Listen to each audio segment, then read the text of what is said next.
मित्रांनो नमस्कार आणि राम राम. बघा, आजच्या विषयामध्ये आपण खूप अशा एका मोठ्या घटनेला किंवा होणाऱ्या घटनेला आपण हात घालणार आहोत आणि हा व्हिडिओ खूप महत्त्वाचा असणार आहे. बघा, तुम्ही शेवटपर्यंत पहा, तुम्हाला नेमकं समजून जाईल की मला काय बोलायचं आहे, तुम्ही आतापर्यंत काय बघितलं. बघा, ज्याप्रमाणे संतोष देशमुखांची हत्या झाली त्याचप्रमाणे देवेंद्र फडणवीसांची सुद्धा राजकीय हत्या होणार होती किंवा संतोष देशमुख हे फडणवीस असते असं एक वक्तव्य केलेलं आहे सदाभाऊ खोतांनी. आता खोतांनी हे वक्तव्य केलंय म्हणजे संतोष देशमुख हा पहिले देवेंद्र फडणवीस झाले असते, म्हणजे देवेंद्र फडणवीसांचा संतोष देशमुख सुद्धा झाला असता. हे वाक्य नेमकं तुम्हाला सांगतंय काय किंवा नेमकं अशा कुठल्या घटना घडल्या, नेमकं काय झालं आणि जो राजकीय हत्या होती त्यामध्ये कसंपणे वढवलं गेलं होतं देवेंद्रजींना, बघायचे आपल्याला. कारण नाही, याचं कारण असं आहे की देवेंद्र फडणवीसच हा टाऊन सुलकून सगळ्यांच्या तावडीतनं वाचलेला नवा संतोष देशमुख आहे. त्याचं नाव जरी देवेंद्र फडणवीस आहे. जसं संतोष देशमुखाच्या मागं जसं हे सगळं भोतावळ लागलं, पिलावळ लागलं, तसं देवेंद्र फडणवीसच्याही मागं लागलेलं होतं. हे फाळकूट दादा होते, वरचे 12 हाती बळ असणारे दादा होते.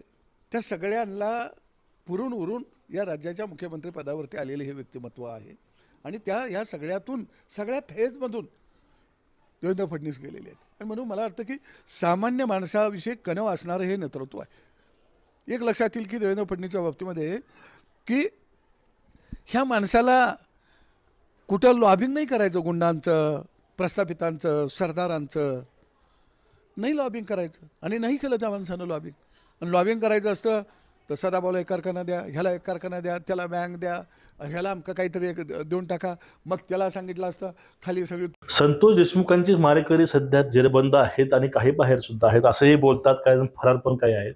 आणि महत्त्वाचा मुद्दा बघा, संतोष देशमुख यांच्या हत्येचं समर्थन महाराष्ट्रामध्ये कुणीही करत नाही.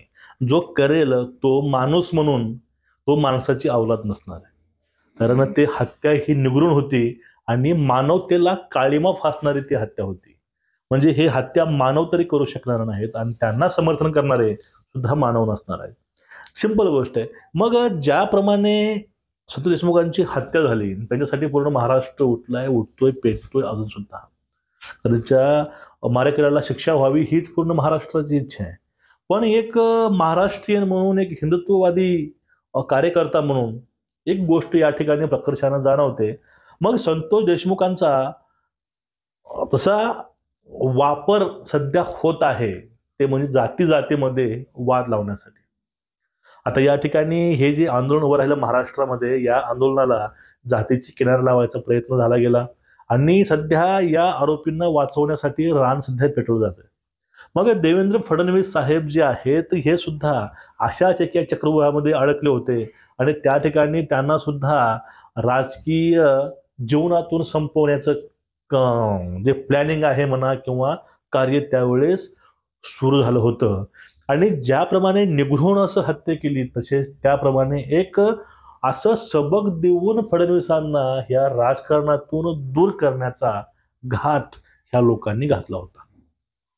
बघा, तुम्हाला माहिती असेल की पाठीमागे बोलता बोलता सुप्रिया सुळेताई बोलून गेल्या होत्या की अकेला देवेंद्र क्या करेगा, अकेला देवेंद्र क्या करेगा. अकेला देवेंद्र ने ऐसा किया, अकेला देवेंद्र ने ऐसा किया कि तुम्हारे जो लोग हैं ना, जो बैठते हैं विरोधी बेंच पे, ऐसा हाथ मार मार के वो भी नहीं ठराया भी. म्हणजेच विरोधी पक्ष नेता सुद्धा तुमचा ठेवला नाही असं त्या अकेल्या माणसाने केलंय. पण हे सहज शक्य होतं का? हा अकेला देवेंद्र क्या करेगा बोलणाऱ्या सुप्रिया सुळे, त्यानंतर तू फडतूस किंवा भाड्यानं उपमुख्यमंत्री बनलेला गद्दारांचा सरदार नेमका फडणवीसच होता किंवा ढेकून असे ढेकणं चिरडून टाकले पाहिजे म्हणणारे किंवा अशा प्रकारे काही वक्तव्य तर केले, पण त्याच्या माध्यमातून जे डिप्रेशन द्यायचा प्रयत्न केला देवाभाऊला, तो डिप्रेशन द्यायचा प्रयत्न हा खूप भयानक होता. ह्या फडतूस माणसाला, ढेकणाला, टरबुजाला म्हणजे अशा प्रकारचे हिणवून बोलून आणि ह्या फडणवीसांना जेलमध्ये टाकण्याची सुद्धा तयारी त्या घर कोंबड्या मुख्यमंत्र्यांनी केली होती, असं पण चर्चा हे राजकारणामध्ये होते. आता एकूणच ह्या सगळ्या गोष्टीमधून देवेंद्र फडणवीस संपतील, यांचं राजकीय आयुष्य संपेल, यांची राजकीय कारकीर्द संपेल असं मनोमनी या लोकांना वाटत होतं. यांच्या मनामध्ये ते वापरून टाकलेले फुग्याचे गुब्बारे फुगत होते. पण यामध्ये मित्रांनो ज्या गोष्टी व्हायला पाहिजे होत्या त्यांच्या मनातून त्या झाल्या सुद्धा. लोकसभेला जे जातीय रंग महाराष्ट्रामध्ये दिला गेला, जे नेरेटिव्ह सेट झाले गेले ते म्हणजे संविधानाचे, की ज्यावेळेस हे भाजप सरकार येईल त्यावेळेस हे संविधान बदलतील. अहो, संविधानाच्या गोष्टी कोण करतंय हे झाकून झुले का? काल 2 दिवसापूर्वीची गोष्ट आहे, सोनिया गांधी काय बोलल्या होत्या, त्यावरती भारत महाराष्ट्र संतप्त का होता? कारण हे लोक हातामध्ये संविधान घेऊन नाटकं करतात फिरायचे. हे संविधान घेऊन गल्लोगल्ली फिरले होते, सभा घेतल्या होत्या, पण त्याच हातामध्ये संविधान घेतले आणि त्याच संविधानाचं सगळ्यात मोठं पद, संविधानाचा नुसार संविधानिक एक सर्वोच्च असं भारतामधील पद राष्ट्रपती, त्या राष्ट्रपती पदाविषयी ह्या ज्या काही बाई बोलल्या द्रौपदी मुर्मू यांना, हे खूप घृणास्पद आहे. राष्ट्रपती थकले आहेत, हे गरीब आहेत, हे आहेत ते आहेत, ह्या असं बोलायचं यांना हक्क दिला कोण? की गरीब एखादा आदिवासी महिला राजकारणामध्ये येऊ शकत नाही का? आदिवासी महिला राजकारणामध्ये येऊन ते राष्ट्रपती होऊ शकत नाही का? म्हणजे आदिवासी आहे म्हणजे गरीब आहे म्हणजे त्याने राजकारण करायचं नाही का? हा एक साधा प्रश्न. म्हणजे हातामध्ये संविधान घेऊन थापाने बाता मारणारे हे बहुरंगी गिरगिट सरडे आता त्यांचे पूर्ण रंग हे उघडे पडत आहेत महाराष्ट्रामध्ये, भारतामध्ये. आणि हे जे सरडे आहेत हे रंग बदलणारे आहेत. हे आता पूर्ण भारताला कळून चुकलंय नेमकं संविधान कुणाला वाचवायचंय आणि संविधान कुणाला बदलायचंय, बुडवायचंय. मग हे संविधानाचे पुळके करणारे, संविधान आमच्या बापाची जागीर म्हणणारे, कारण संविधान लिहिणारा हा पूर्ण भारताचा बाप विश्वरत्न बाबासाहेब आंबेडकर. हे बोधिसत्व बाबासाहेब आंबेडकर हे भारतासाठी परमपूज्य आहेत. हे भारताचे एक दैवत आहेत, आयडॉल पर्सन आहेत. आणि या बाबासाहेबांचं फक्त नाव लोक इलेक्शन पुरतं घ्यायचे. मग हे लोक त्यावेळेस त्यांनी नेरेटिव्ह सेट केला होता की लोकसभेला हे लोक जर निवडून आले तर हे संविधान बदलणार आहे. आणि यांच्या भवकाव्यामध्ये येऊन जातीय समीकरण त्यावेळेस रंगवले गेले. याच्या माध्यमातून मराठा वर्सेस ओबीसी वाद उभा केला आणि याच्यामध्ये टार्गेट पण देवेंद्र फडणवीसांनाच केलं गेलं. फडणवीस थांब मी आलोच, वाक्य तुम्हाला कळलं असेल वाक्य. आणि हेच त्यावेळेस टार्गेटमध्ये कुठेही सामाजिक आंदोलनामध्ये टार्गेटला फडणवीस, राजकीयमध्ये टार्गेट फडणवीस, लोकसभा टार्गेट फडणवीस, प्रत्येक भाषणामध्ये टार्गेट फडणवीस. ते भाषण कुणाचंही असो, राष्ट्रवादी शरद पवारांचा असो, उद्धव ठाकरेंचा असो, काँग्रेसचा असो, ह्या सर्वांचा निशाणा हा फक्त देवेंद्र फडणवीसाकडे होता. म्हणजे एकूणच ह्या ठिकाणी देवेंद्र फडणवीसांना हा राजकीय जीवनातून उठवण्याचा तो एक कट होता. तो कट त्यांनी विधानसभेला उधळून लावला. पण लोकसभेला जी अवस्था देवेंद्रजीवर आली होती ती अवस्था खूप निंदनीय आहे मित्रांनो. कारण एक सामाजिक आंदोलन ज्या व्यक्तीनं उभा केलं, शेतकऱ्यासाठी अनेक योजना आणल्या, मराठ्यासाठी त्यांनी अण्णासाहेब पाटील त्यांनी महामंडळ चालू केलं, अनेक अशा असंख्य त्यांनी स्कीम सुद्धा काढल्या. म्हणजे काम करून ज्या व्यक्तीवरती ही वेळ येते त्यावेळेस तो व्यक्ती आतून तुटतो. इकडे टीका, ह्या लोकांनी एवढी पातळी घातली होती, त्यांच्या बायकोवरती टीका करायचे लोक. हे एवढे महामूर्ख आणि एवढे हे नकाबधारी हे साप आहेत. ह्यांनी ते सुद्धा सोडलं नाही.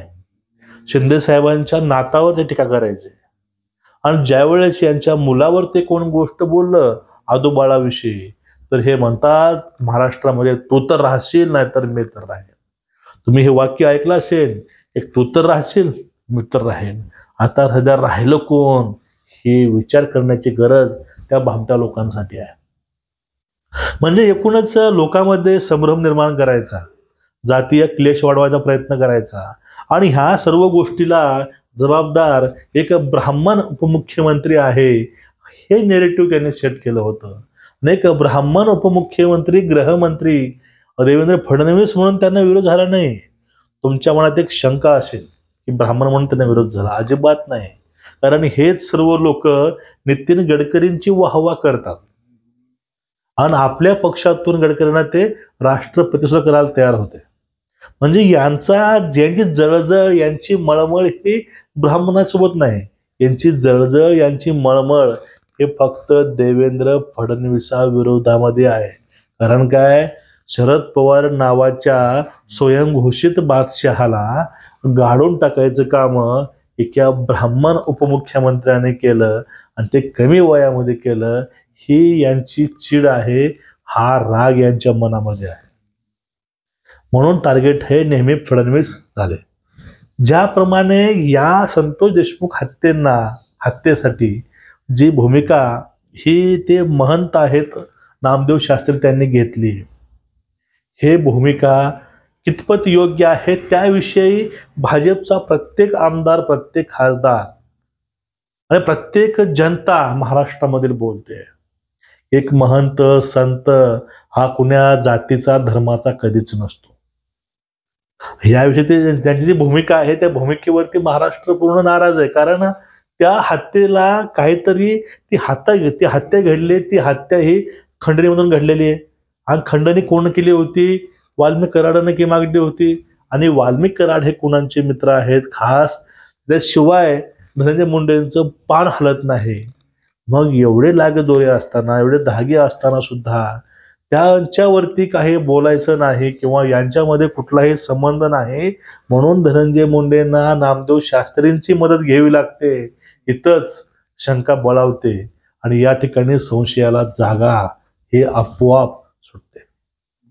मग ज्याप्रमाणे संतोष देशमुखांची हत्या झाली आणि ते हत्या दबवण्याचा हे काही ठिकाणी प्रयत्न होत आहे, असाच प्रयत्न त्यावेळेस सुद्धा देवेंद्र फडणवीसांबरोबर सोबत होत होता आणि तेही त्यावेळेस महाराष्ट्र पूर्णपणे उघड्या डोळ्यानं पाहत होता. महाराष्ट्रामध्ये काही होऊ द्या, कुठं काही होऊ द्या, गल्लीत काय घडलं, रेस्पॉन्सिबल गृहमंत्री फडणवीस आहेत. आता एवढे मोठे मोठे कांड ह्या लोकांनी करून बसलेत. यांची जर हिस्ट्री काढायला गेलं तर 2-3 रजिस्टर पुरणार नाहीत.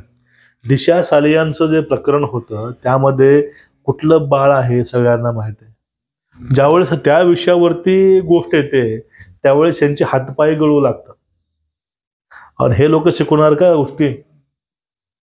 म्हणजे शेवटी गुंड पोचतोय कोण महाराष्ट्रामध्ये, कुणाच्या पार्टीमध्ये जास्त गुंड आहेत हे महाराष्ट्राला माहिती. आणि त्याच लोकांना देवेंद्र फडणवीसांचा संतोष देशमुख करायचा प्रयत्न हा खूप दिवसापूर्वी केला होता.